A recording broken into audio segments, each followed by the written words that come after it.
비가 칼처럼 쏟아졌다. 도시연합군은 반란군의 살인병기인 10대 후반의 여자아이 유은우를 생포한다. 동조율 100%. 엄청난 속도에 기적적인 출력. 반란군이 어린애의 몸에 기계를 삽입해 원하는 대로 조종한다는 소문은 사실인 듯했다. 가까스로 살인병기를 생포한 연합군은 그녀를 전리품으로 군에 들여 훈련한다. 그러나 강한 힘을 가졌지만 그 힘을 운용할 수 있는 설계율이 제로인 유은우는 쓸모를 증명하지 못했다는 이유로 군에서 퇴출된다. 가능성이 안 보일 시 곧바로 처분된다는 조건을 달고 중앙학교로 가게 된 유은우는 뛰어난 리더십의 학생회장 서재희와 이유 없이 자신을 공격하다가 또 보호하는 설계 천재 정윤환과 엮인다. 유은우는 학교에 자신이 알지 못하는 수많은 비밀이 도사리고 있고 낙원의 이론이라는 프로그램이 그 중심에 있다는 것을 알게 된다. 안녕하세요. 로판 읽는 파파니입니다. 와 진짜 어떻게 이런 글을 쓰냐 싶은 소설들이 있잖아요. 저한테는 그 중 하나가 바로 오늘 추천할 정선우 작가님의 낙원의 이론입니다. 총 4권으로 리디북스에서 판매 중이고 저는 15야 때 이북으로 구매해서 읽었습니다. 현생에 바쁠 때였는데도 밤까지 새가면서 호로록 읽었었어요. 저는 글이 중간에 끊기는 게 싫어서 단행본으로 읽는 걸 좋아하는데 낙로는 이게 연재작이 아니라 이미 끝난 이야기라는 게 너무 아쉬울 정도였습니다. 먼저 세계관 설정이 너무 제 취향입니다. 독을 뿜어내는 사해가 온 대지를 뒤덮자 인간들이 용의 신체를 8조각으로 찢어 8개의 도시를 만들었습니다. 도시연합에 속하지 못한 난민들은 사해를 떠돌며 살고 있다는 설정이에요. 사실 이런 혁명물이 노판이나 여주 판타지에서 자주 등장하는 설정은 아니지만 또 아주 마이너한 소재는 아니죠. 다들 헝거게임 보면서 피가 끓어본 경험 한 번씩 있잖아요. 구체적인 장르의 키워드를 정리를 해보면 근미래, 디스토피아, 포스트 아포칼립스, 군부, 정치, SF, 판타지 학원물입니다. 무기로 총을 사용하길래 SF인가 싶다가도 용이 나오길래 판타지 같다가 또 로봇 얘기가 나오길래 스팀펑크구나 싶어지는 그런 느낌을 받았어요. 그렇다고 중구난방한 느낌이라는 게 아니라 배경이 되게 자연스럽게 머릿속에 그려지거든요. 한 예시로는 딸기에 기계다리가 달려있어서 눈이 많이 와서 비닐하우스가 무너지면 딸기들이 절뚝절뚝 밖으로 기어나온다는 그런 묘사가 있었는데 이런 디테일한 설명 때문에 소설에 몰입이 확 되더라고요. 다만 친절하게 세계관 설정을 설명해주는 소설이 아니라서 초반에는 이게 뭔 소리지 싶을 수는 있어요. 클리셰가 없다는 건 아닌데 작가님이 작가님만의 새로운 세계관과 용어를 사용합니다. 어떻게 보면 클리셰의 진부함을 좀 버리기 위해서 편리함을 포기한 선택을 하신 거죠. 그래서 온, 동조율, 설계율 등의 새로운 개념을 가지고 이야기를 풀어나가다 보니까 초반에 완벽하게 이해하려고 들면 머리 아파지거든요. 이해가 안 가면 안 가는 대로 넘기면서 보다 보면 1권 중후반쯤에는 적응이 되실 거예요. 그래도 읽으시기 전에 판타지에 익숙하신 분들이 이해하기 쉽게 간단하게 설명을 하면 온이라는 게 만화고 동조율은 만화 보유량의 개념이라면 설계율은 마법진을 그리는 능력이라고 이해하시면 편할 것 같아요. 주인공은 동조율 100% 그러니까 누구보다 강한 만화 보유량을 가지고 있지만 마법진을 전혀 설계할 수 없다는 설정을 가지고 있습니다. 은우가 약점을 어떻게 극복해 나가는지 보는 것도 관전 포인트일 것 같아요. 주인공은 역시 어떻게든 성장할 여지가 남아 있어야 더 맛있다고 생각해요. 평범했던 주인공이 성장하는 것도 좋지만 짱 센 주인공이 짱짱짱 세지는 걸 보는 것도 짜릿하죠.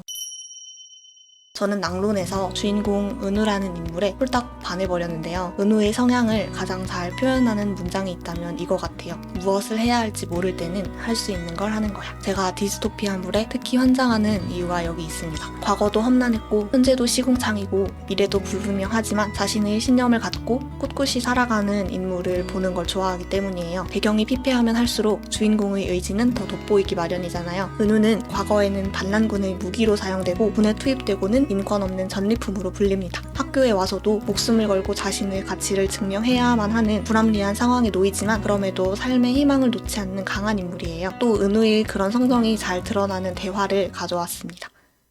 남이 하니까 나도 하고 내가 하니까 남도 하고 그렇게 모두가 죄로 손잡고 벌을 미루니까 끝에 누군가가 희생당하는 거예요. 언제든지 버리기 쉽도록 인권도 없는 사람이 생긴다고요. 모든 인간이 올바르게 산다는 건 불가능해. 누군가는 죄를 짓고 누군가는 희생당해. 정도의 차이일 뿐 영원히 어쩔 수 없는 문제라면 그래도 넌 네 양심을 지킬 거야? 불가능한 이상을 위해서? 선배, 이상은 애초에 도달할 수 없는 빛 같은 거예요. 손을 뻗어도 만질 수 없고 아무리 달려도 닿을 수 없는 하지만 빛을 향해서 걸을 수는 있죠. 혼자서? 혼자라도. 요새는 아무래도 냉철하고 차가운 먼치킨 인물이 트렌드라지만 저는 여전히 정의롭고 이상적이고 그 탓에 비효율적인 선택을 하기도 하는 인물이 좋더라고요. 은우, 재희, 윤환 이 셋은 모두 뛰어난 재능 탓에 정치적으로 이용당하고 망가진 인물들입니다. 소설을 읽으시면 알겠지만 제각기 많은 아픔을 겪어오면서 흑화하기도 하고 타협하기도 했죠. 그런데 그 중에서도 가장 처참한 위치에 있는 인물이자 그럼에도 희망을 담당하는 게 주인공 은우예요. 저였어도 은우한테 1000번 만번 반하지 않았을까요? 특히 고문을 받고 있는 재희가 마음을 놓아버리지 않도록 설득하는 장면이 인상 깊었어요.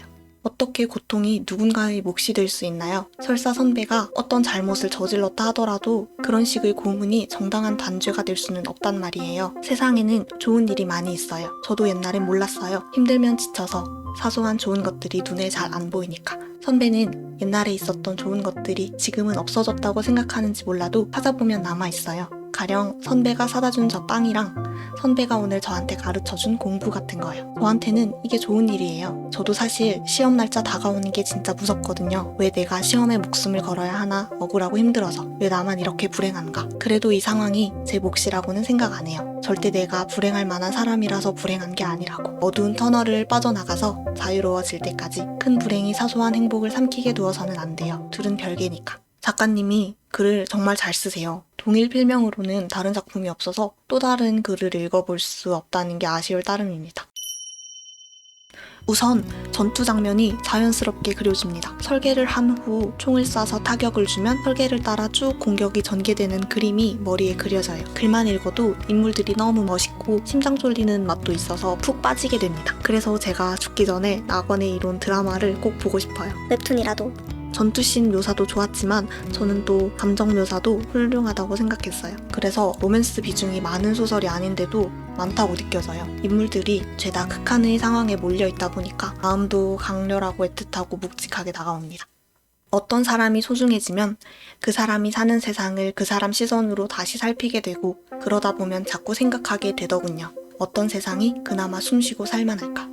그 사람에게 제가 전부가 아니었으면 좋겠어요.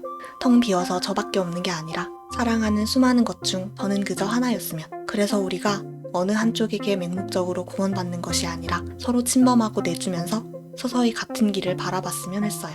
제가 늘 생각하는 사랑이라는 개념을 멋진 문장들로 써주셔서 와 정말 좋은 글을 만났다 싶었습니다. 아무래도 소설인 만큼 서사가 중요하기 때문에 제가 인용한 단편적인 문장들로는 충분한 감동을 전할 수가 없는 게 아쉬워요. 직접 보시면 여러분도 수많은 형광펜을 긋다가 형광펜에 질식하게 되실 거예요. 험난한 세상에서 고난을 극복하고 성장하는 주인공들을 보는 걸 좋아하신다면 추천드립니다. 정선우 작가님의 낙원의 이론이었습니다.